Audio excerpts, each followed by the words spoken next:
서문과 서신. 1. 요한계시록의 서문과 예언의 중요성. 요한계시록의 서문은 이 책이 예수 그리스도의 계시라는 점을 명확히 하며 요한의 증언을 통해 하나님의 메시지를 전합니다. 또한 예언의 말씀을 읽고 지키는 자들에게 복이 약속되어 있으며 이는 신자들이 이 말씀을 소중히 여길 것을 권면합니다. 이러한 서문은 요한계시록의 전체적인 메시지와 중요성을 잘 나타내며 신자들에게 신앙의 실천을 촉구합니다. 1. 예수 그리스도의 계시 1장 1절. 예수 그리스도의 계시라. 이는 하나님이 그에게 주사 반드시 속히 될 일을 그 종들에게 보이시려고 그 천사를 그 종 요한에게 보내어 지시하신 것이라. 예수 그리스도의 계시. 요한계시록은 예수 그리스도를 통해 하나님이 전달하신 계시입니다. 이는 단순한 예언서가 아니라 신자의 삶에 직접적인 영향을 미치는 하나님의 메시지임을 강조합니다. 하나님의 의도. 하나님은 이 계시를 통해 반드시 속히 이루어질 사건들을 알리기를 원하셨습니다. 이는 종말의 징후와 하나님의 계획을 이해하도록 돕기 위함입니다. 천사의 역할. 이 계시는 하나님이 요한에게 직접 전달한 것이 아니라 천사를 통해 전달되었습니다. 이는 신적 메시지를 인류에게 전달하는 과정에서의 신비로운 방법을 나타냅니다. 2. 요한의 증거 1장 2절. 요한은 하나님의 말씀과 예수 그리스도의 증거, 곧 자기의 본 것을 다 증거하였느니라. 증언의 중요성. 요한은 자신이 목격한 모든 것을 증언합니다. 이는 그의 개인적인 경험과 신앙의 진리를 기반으로 하며 신자들에게 믿음의 확고함을 제공합니다. 하나님의 말씀과 예수 그리스도의 증거. 요한은 하나님의 말씀과 예수 그리스도의 증거를 함께 다루고 있습니다. 이는 예수 그리스도가 하나님의 계시의 중심임을 강조하며 신자들이 이 두 가지를 함께 받아들여야 함을 나타냅니다. 신앙의 연속성. 요한의 증언은 초기 기독교 공동체와 후세의 신자들에게 중요한 교훈으로 작용하며 신앙의 연속성을 유지하는 데 기여합니다. 3. 복이 있는 말씀 1장 3절. 이 예언의 말씀을 읽는 자와 듣는 자들과 그 가운데 기록한 것을 지키는 자들이 복이 있나니 때가 가까움이라. 복의 약속. 이 구절은 요한계시록을 읽고 듣고 지키는 자들에게 복이 있다는 약속을 담고 있습니다.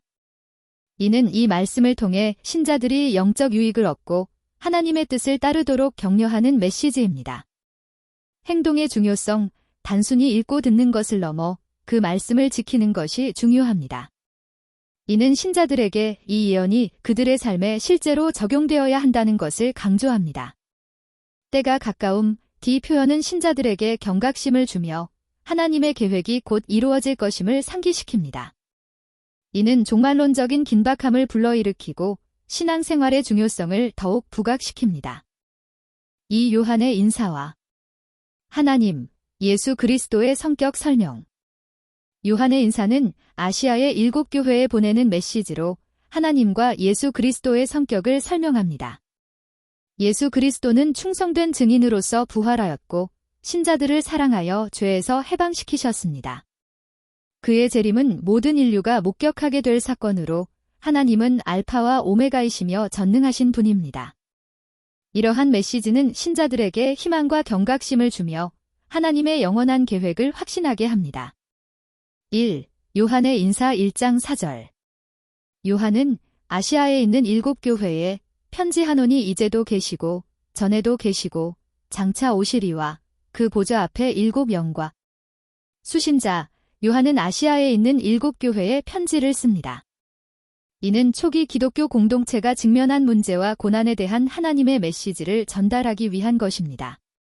하나님과 성령. 이제도 계시고 전에도 계시고 장차 오시리라는 표현은 하나님이 영원하시고 시간의 초월성을 나타냅니다. 여기서 7 영은 성령의 완전함과 보편성을 나타내며 교회에 역사하시는 하나님의 영을 상징합니다. 이 예수 그리스도의 성격 1장 5절 6절. 또 충성된 증인으로 죽은 자들 가운데서 먼저 나시고 땅의 임금들의 머리가 되신 예수 그리스도로 말미암아 은혜와 평강이 너희에게 있기를 원하노라.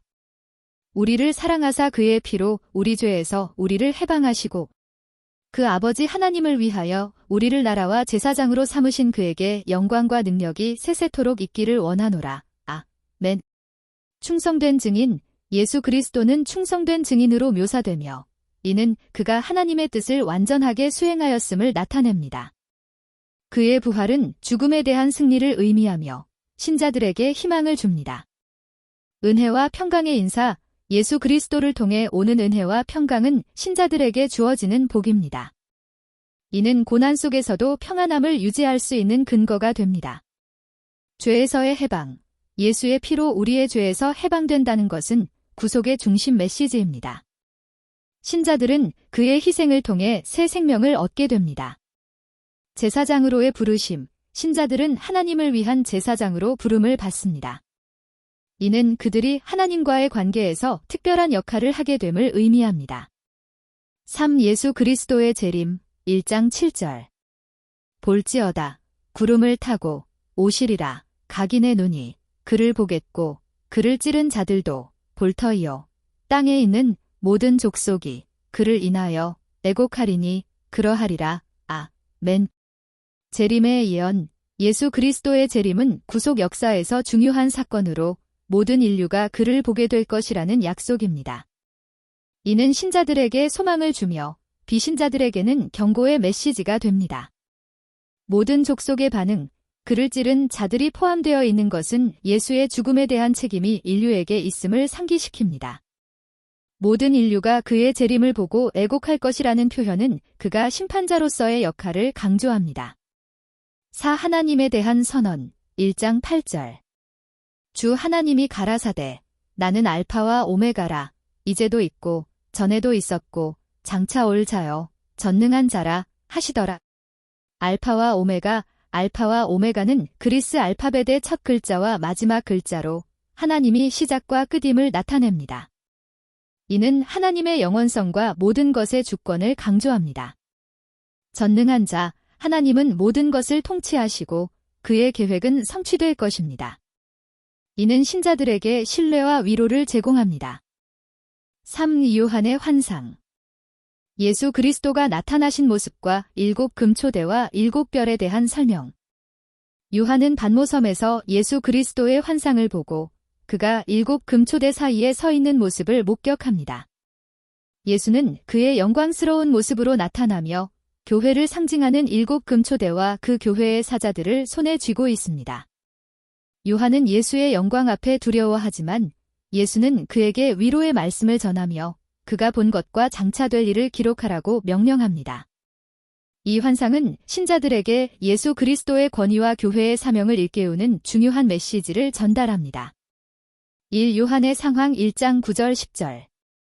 나 요한은 너희 형제여 예수의 환난과 나라와 참음에 동참하는 자라 하나님의 말씀과 예수의 증거를 인하여 반모라 하는 섬에 있었더니 주의 날에 내가 성령에 감동하여 내 뒤에서 나는 나팔소리 같은 큰 음성을 들으니. 형제의 동참, 요한은 자신을 예수 그리스도의 환난과 나라, 참음에 동참하는 형제로 소개합니다. 이는 신자들이 고난을 통해 서로 연합하고 있음을 강조합니다. 반모섬, 요한은 예수의 증거 때문에 반모섬의 유배당에 있습니다. 그의 고난은 신앙의 대가를 보여줍니다. 주의 날 든 주일을 의미하며 이날에 요한은 성령에 감동되어 하나님의 음성을 듣습니다. 이는 하나님과의 깊은 교제를 나타냅니다. 이 예수 그리스도의 모습 1장 11절에서 16절.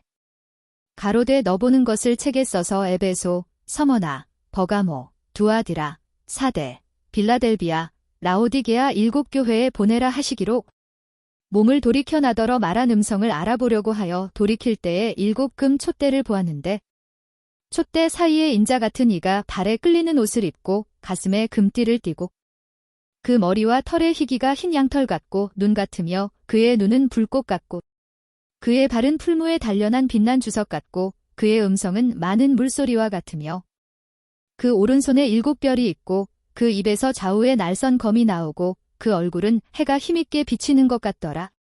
7 금초대, 요한이 본 7 금초대는 7 교회를 상징합니다. 금초대는 빛을 비추는 역할을 하며 교회의 사명인 세상의 빛이 되는 것을 나타냅니다. 인자 같은 이, 예수 그리스도가 진자 같은 이로 묘사됩니다. 이는 그의 신성과 인성을 동시에 강조하며 구원자이자 심판자로서의 역할을 나타냅니다.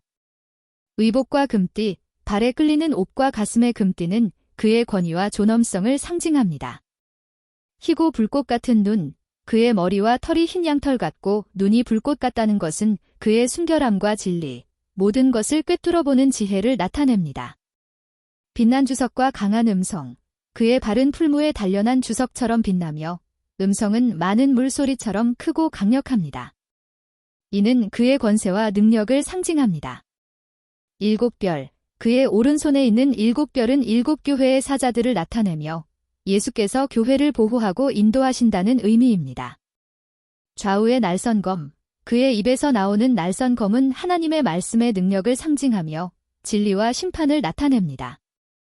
해처럼 빛나는 얼굴, 그의 얼굴이 해처럼 빛나는 것은 그의 영광과 신성의 표현입니다. 3. 요한의 반응과 예수의 위로 1장 17절 18절. 내가 볼 때에 그 발 앞에 엎드러져 죽은 자 같이 되매 그가 오른손을 내게 얹고 가라사대 두려워 말라나는 처음이요 나중이니. 엎드려지는 요한은 예수의 영광 앞에 엎드려져 죽은 자와 같이 됩니다. 이는 하나님의 임재 앞에서 인간이 느끼는 경외감과 두려움을 나타냅니다. 예수의 위로, 예수는 요한에게 두려워 말라고 말씀하시며 나는 처음이요 나중이니 라고 선언합니다. 이는 그가 시간의 주관자라는 것을 강조하며 신자들에게 평안을 줍니다. 3일의 약속 1장 19절 20절. 그러므로 내 본 것과 이제 있는 일과 장차 될 일을 기록하라. 일곱 별은 일곱 교회의 사자요 일곱 촛대는 일곱 교회니라. 기록의 명령, 예수는 요한에게 그가 본 것과 현재, 장차 될 일을 기록하라고 명령합니다. 이는 요한계시록의 목적이 예언과 교훈을 전달하는 것임을 나타냅니다. 일곱 별과 일곱 촛대, 일곱 별은 각 교회의 사자, 천사를 의미하며 일곱 촛대는 각 교회를 상징합니다. 이는 교회가 예수 그리스도와의 관계 안에서 어떻게 존재해야 하는지를 강조합니다. 다음 영상 주제입니다. 참고하세요.